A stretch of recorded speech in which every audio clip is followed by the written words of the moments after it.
देखिए, जनजाति क्षेत्र में जिस दिन बाबा साहब की जयंती थी उसी दिन ये प्रकाशित हुआ है पूरे देश में, सभी समाचार पत्रों में, कि एक शिक्षक ने एक बच्ची के साथ में किस तरीके का कुकृत्य किया है। और उस शिक्षक के बारे में जब पता किया लोगों द्वारा तो उसने 1 साल पहले भी एक लड़की के साथ में बलात्कार करने की कोशिश की थी। तो गांव में समझौता हुआ, 25,000 रुपये में समझौता हुआ लिखित में। तो उसकी हौसले क्यों बढ़े हैं? अगर पिछले बार ही उसको सज़ा मिलती तो इस बच्ची की ज़िंदगी बर्बाद नहीं होती, जो ये बच्ची अब दर दर भटक रही है। अब देखिए, बलात्कार करने के बाद बड़े मुश्किल पुलिस ने मुकदमा दर्ज किया। जिस दिन मुकदमा दर्ज होता और कल रात तक किस तरीके का दबाव बनाया गया इस बच्ची के परिवार के ऊपर ये मुकदमा वापस लेने के लिए, ये बड़ा हैरान करने वाली बात है। और जब ये जिस दिन बाबा साहब की जयंती थी, बड़े बड़े नेता चकराता आए थे और कुछ नहीं पहुंचे थे, तब से लेकर आज तक वो खामोश है, क्योंकि ये मामला दलित बेटी से जुड़ा हुआ है। जब वोटों के लिए बात आती है तो इनके घर घर जाते हैं। ये इससे बड़ा दुर्भाग्य नहीं है कोई हो सकता है, क्योंकि ये मामला दलित लड़की से जुड़ा हुआ है। इसलिए वहाँ के भाजपा कांग्रेस के जो नेता है वो बिल्कुल शांत बैठे हुए हैं।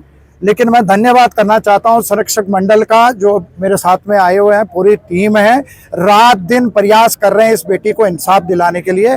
और आज माननीय न्यायालय में इस बेटी के बयान दर्ज हुए हैं।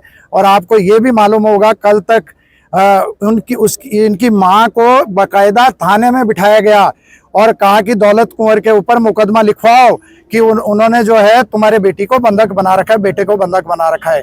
मतलब किस तरीके का आज पुलिस प्रशासन से जब हमने शक्ति से बात करी, मन का मैं एसएसपी साहब के कार्यालय के बाद धरने पे बैठने वाला हूँ, तो मुझे सीओ साहब ने कोतवाली बुलाया और कहा कि दौलत कुंवर जी 2 घंटे का समय दीजिए, हमें 2 घंटे के अंदर हम दोषी को पकड़ लेंगे। तो अभी थोड़ी देर पहले ही जब बयान चल रहे थे बेटी के, तो मेरे को फोन आता है कि हमने हल्द्वानी से गिरफ्तार कर लिया है।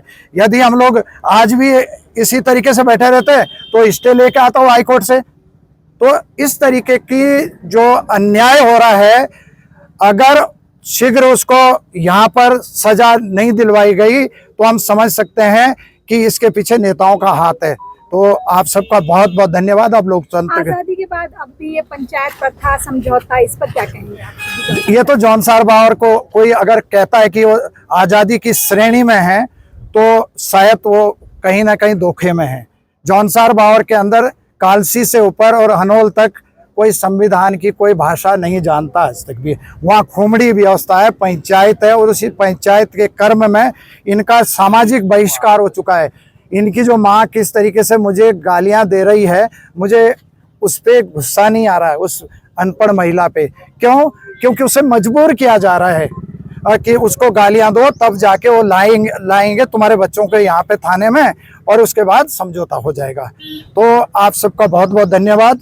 ये पहला इंसाफ है वहाँ दलित लड़की के लिए, नहीं तो ना जाने कितनी बच्चियों की हस्मतें लूटी गई आज से पहले, क्योंकि मैं वहाँ से पैदा हूँ। और मुझे इस बेटी पे इसलिए गर्व है कि जिस दिन इसके साथ ये कुकृत्य हुआ, इसका स्वाभिमान देखिए कितना बड़ा इस बेटी का।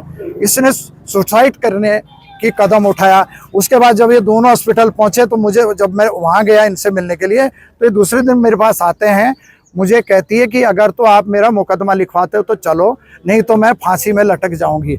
ऐसी बेटी मुझे नहीं लगता कि जौनसार बावर में कोई दूसरी होगी। इसलिए इस बेटी को सैल्यूट है और इसको इंसाफ मिलके रहेगा। हमें संविधान पर पूरा विश्वास है और कानून पर पूरा विश्वास है। आप सबका बहुत बहुत धन्यवाद।